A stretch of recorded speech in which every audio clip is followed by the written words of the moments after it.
What's going on, guys? My name's Taylor. And I'm Ryan. If you're new to our channel, we're here to help you make the right choice with your money.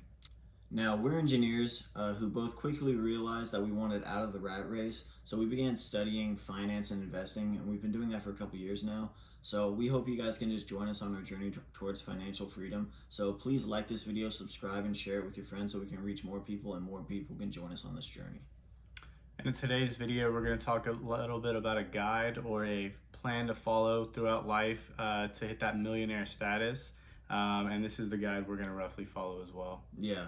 This is a rough outline of a lot of the things that we personally plan on doing and getting into. And we'll touch base on a couple other things that I know a lot of people will get into to kind of reach that millionaire status.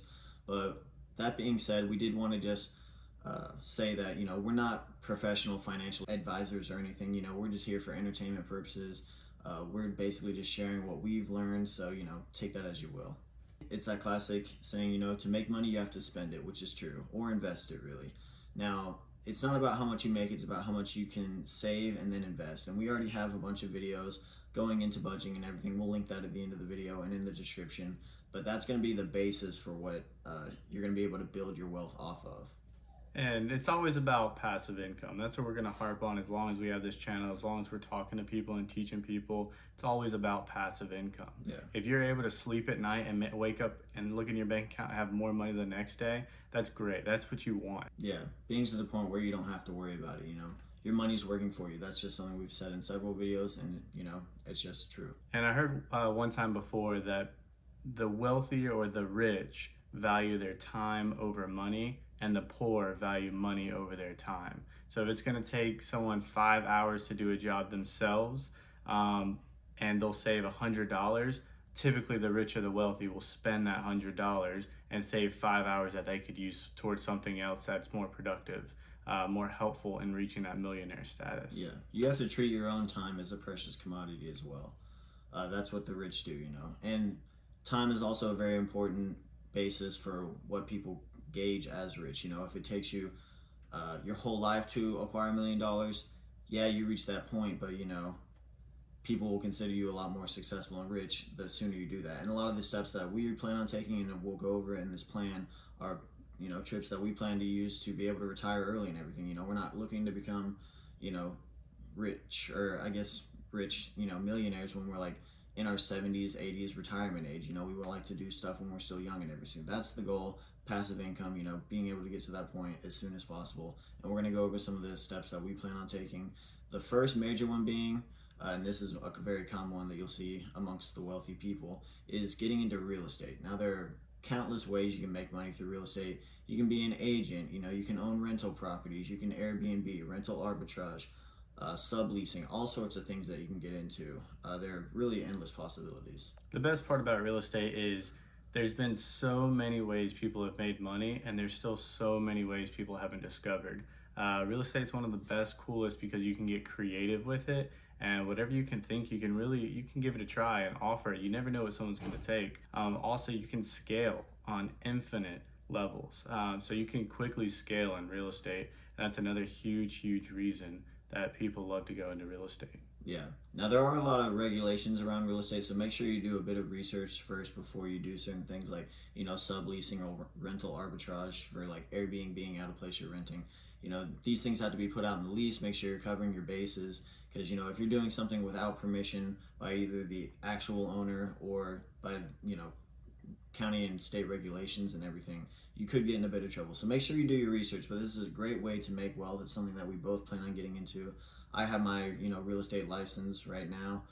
Ryan here is in the process of buying his second home and turning this into a rental where we currently are. So, there's just a lot of ways that we plan on getting into it and, making money, because, rental income, once that mortgage is paid off, that's money in your pocket, really. And you can still, be making money while you're paying off your mortgage and everything. There's just really endless possibilities and tremendous upside into getting into real estate. You really need to make sure you have the building block or foundation to your money. You need to know where your money's going when it leaves your bank account and where it's coming from when it hits your bank account. If you're just trading your time for money at your W-2 job, that's your one source of income. That's called putting all your eggs in one basket. If you lose that job, you're in trouble. Yeah. Versus if you had a job plus real estate plus dividends plus bonds plus tons of other things, then you're sitting okay. You have a ton of different sources of income. That's a much bigger deal, much more helpful. Yeah, and once you get deeper into this, you have multiple streams of income and also outcome, or money that's going things that money is going towards. Make sure you're scaling properly, which goes into that budgeting and everything. As you get bigger portfolios and everything, you're gonna have to change some of your approaches and everything. Maybe you'll need a certain account manager for this or this or this. It's all about scaling and making sure your budget adjusts. Your budget's always building and kind of or building on itself and molding and adapting to what your current status is. So another big source that we're going to talk about a lot on this channel in the future in this video, and we're going to really beat on that we've already started to get into, and it's probably honestly one of the cheaper ways to get into making money, is stock investing, but more importantly, more specifically, dividend investing. So if you've looked into the financial space, you've looked into investing, you've heard of dividend investing. Yeah, we talked about it in a previous video. Exactly, and we'll link a couple of these videos that we've referenced. But the simplest terms is you buy a portion of a company, whatever size, and they at the end of the year have excess funds and give it back to the people that own part of their company. Yeah, that's the simplest terms, and that's another source of income that, like I said, we're already into and looking to grow for the future. Yeah. Now let's say you're looking 20 years down the road, and you're looking at roughly, let's say, 7 or 8% return. You're gonna have to invest about $1,700 a month or so into stocks. If that's the only avenue you're gonna take, which is why we kind of, are going in to diversify ourselves. We plan on both getting into real estate and stocks and everything. It's a better way to diversify and protect your money through simple diversification, but also having different streams. It's all about diversifying your streams of income, having multiple streams of income. That's the thing that you'll hear all the successful people kind of harp on. And you can get into dividend stock investing very easily, very quick, by opening a Webull, a Robinhood. We have that in another video. Yeah. And basically, you could get started for $1 in some of them, $5 in some of them. Real estate, you're obviously going to need a couple $1,000s, or you're going to need a partner on a deal. So typically, if you have no funds, you can partner on a deal and bring the deal to someone that has the funds or borrow the funds. Yeah, you can get creative with it. There are, some ways that you can find and come up with this money that you may need for real estate investing. But, just be creative, do your research and everything, and, there's tremendous upside to it. Now, let's say, you want to get into all this stuff. You may have a job that pays you a lot of money up front or anything, but if you don't, it's probably better to get into something where your pay isn't dependent upon the hours you work. There are only so many hours in the day. Get creative with your sources of income and everything, which kind of takes us to another avenue that a lot of people take that, could very well possibly pose the greatest upside, is starting your own business. And most of the time when people think start your own business, they think you're trying to start the next Amazon or the next Walmart or the next yada yada yada. You don't need to grow that big. Start small. We started our own little business, got the legal documents, got everything we needed, and we were making a little bit of money. It was really fun, really cool. Yeah. I decided to turn things on its head and move. So that's the part of this whole second home we're moving. So that changes it. It makes it a little more difficult, but you could start really small. You could have, for example, we did a woodworking company. And that was a great experience. Very little overhead cost to start the business, and easily started making money. You could start a Facebook flip or eBay where you go on and look for something that people are giving away for free just to get out of their house.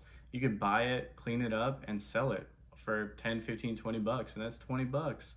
No cost to you really. So there's tons of businesses and situations you can get into where you're making money, or you're starting a little side hustle or a little bit of business. And now an important part of this is if you plan on getting into this kind of entrepreneurial space, don't be afraid of failure and everything.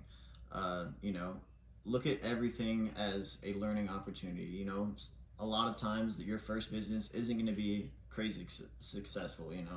The chances of you making the next Amazon are frankly slim, but you just have to be determined and everything. Any entrepreneur will tell you this. It's pretty basic knowledge for entrepreneurs is, you're going to fail a lot, and we sure learned a lot of things in this small business that we had going for not too long. It's been like a year or so, been interacting with vendors and everything, and you learn so much through this process and everything. So just look at everything as a learning opportunity, even if it ends up not working out.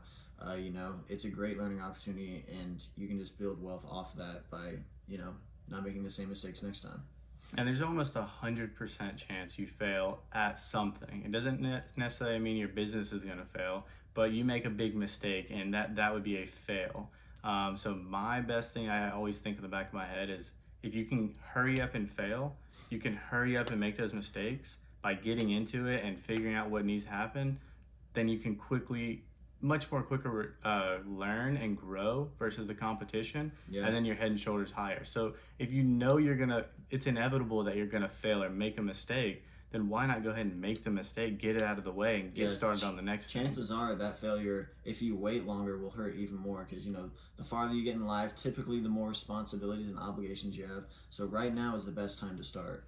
And if you did want to go the business route, you did want to get started in that space, and you did think that was kind of something that would interest you, again, and maybe to start out, you pick something that doesn't have a high overhead cost. Pick something you love, Yeah, something exactly. that interests you. It may not pose the best opportunity for certain money, but doing something you love, it makes it so much easier, and you're so much more willing to invest your time, because a business is something you have to invest your time in. You have to be really motivated and obsessed with what you're doing. So finding something you love is a great way to do that. Like our woodworking business, for example. We're engineers by trade and everything. We just like hands-on work and everything. And woodworking and stuff was a super cool way to kind of get into this. We got to use different tools and everything, CNC laser engravers. Sometimes we get a little advanced with it. But it was super fun and a great learning experience. But you do need to have things kind of planned out, like have clear goals and everything. That's super important, staying motivated and everything. Know how you're going to structure the business and how you plan on kind of networking, who you plan on bringing on board and everything. Let's say you bring partners in, like, we were in a partnership for this company that we started, us and a couple other friends actually. Make sure everyone's on the same page and everyone's going to be able to contribute how they're expected to contribute and everything, So you just need to consider this and a lot more, really. Yeah, do your research. Make sure you look into it in advance. Look into it while you're doing it. Look into it throughout the whole process. Don't get into analysis paralysis where you do so much research that you never get started. Yeah. 2 things you got to do is research and get started. That's really important. So you want to do as much research as you can, but at the same time, at some point, just go ahead and set your goal, set your date. You're going to get started. Yeah. You're going to put in the papers. You're going to kick off your YouTube, and make sure you hit that date. And outside of that, do your research up until that date, on that date, after that date. You'll always be doing research no matter how long you're waiting. So go ahead and get started and do your research at the same time. Yeah, you have to be willing to adapt. A business that isn't constantly learning and building will fail. That's just how the times go. Like he was just talking about, starting YouTube, for example. That's what we did.